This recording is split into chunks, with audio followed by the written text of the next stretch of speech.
Hey there and welcome! Today we're going to tackle something that can totally transform your health every single time you go grocery shopping. We are going to decode the nutrition label. Let's dive right in. You know the feeling, right? You're standing in the aisle, just staring at this wall of boxes with all these bright colors and flashy claims. It can feel, well, a little overwhelming. It's a jungle out there. But what if I told you that there's a simple tool printed on pretty much every single package that cuts through all that noise and gives you the real story? That tool is, of course, the Nutrition Facts Label. And in the next few minutes, we're going to break it all down together. We are going to turn that confusion into some serious confidence. All right, first things first, and I mean it, this is probably the most important step and it's the one most people skip. Before you even glance at calories or fat, you have to look at the serving size. Now here's a super important point. The serving size is not the government telling you how much you should eat. Nope. The FDA bases these numbers on what people actually eat in one go. Think of it as a reality check, not a diet plan. And this, my friends, is the trap. That little bag of chips you bought, that's probably 2, maybe even 3 servings. That bottle of soda, oh yeah, that could easily be 2.5. So if you finish the whole thing, you have to multiply all the numbers on that label. And check this out. Here's a great example from the FDA that shows just how fast things can add up. Look at this lasagna. One serving has 850 milligrams of sodium. That's already 37% of what you should have in an entire day. But let's be real, a lot of us would eat a second helping. And just like that, you've hit 1,700 milligrams, a whopping 74% of your daily sodium limit in just one meal. This is why that advice from nutrition coach Adina Gilliam is so spot on. You just have to be honest with yourself. If the serving size seems kind of ridiculous, like half a cookie, and you know you're going to eat the whole thing, do the math for the whole thing. That's how you get the real picture. Okay, now we get to my favorite part. This is a super simple hack that makes reading the rest of the label so much faster. It's called the 5-20 rule, and it's all about that little column that says percent daily value. So what is the percent daily value, or percent DV?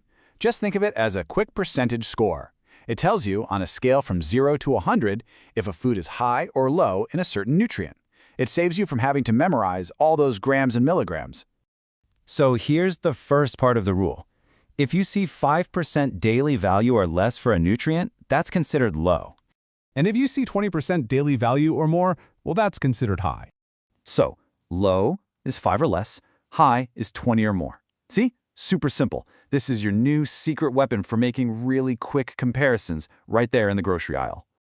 Okay, so now that we have this awesome rule, how do we actually put it into action? Well, it all comes down to knowing which nutrients you want to get less of and which ones you want to get more of.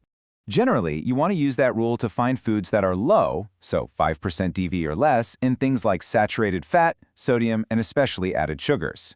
On the flip side, you want to hunt for foods that are high, so 20% DV or more, in the good stuff, like dietary fiber, vitamin D, calcium, and potassium. This picture just makes it so clear, doesn't it? Think of it this way. For that top yellow section of the label, you're aiming for low numbers.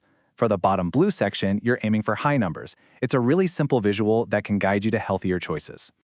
Okay, you're doing great, you've checked the serving size, you've used the 5-20 rule, but there's one last step to becoming a true label reading pro, and that's going beyond just the numbers. You have to take a quick peek at the ingredients list. They're always listed by weight, so the first few ingredients are what the food is mostly made of.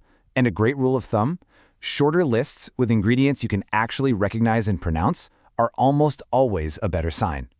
And you have to be a little bit of a detective about the words on the front of the box. A word like natural can mean almost anything. Low-fat products? Well, when they take out the fat, they often have to add tons of sugar to make it taste good. And gluten-free definitely isn't a shortcut for healthy. The real story, the truth, is always on that nutrition facts panel and in that ingredients list. So let's put it all together. Here is your 4-step action plan. Number 1, check that serving size and be real with yourself. 2, use the 5-20 rule as your quick scan tool. 3, aim for less of the stuff at the top and more of the stuff at the bottom. And 4, always, always give that ingredient list a quick scan. And that's it. You're now totally equipped to decode any food label that comes your way. So the only question left is, with this new superpower, what's the first smart, healthy swap you're going to make? Thanks for joining me.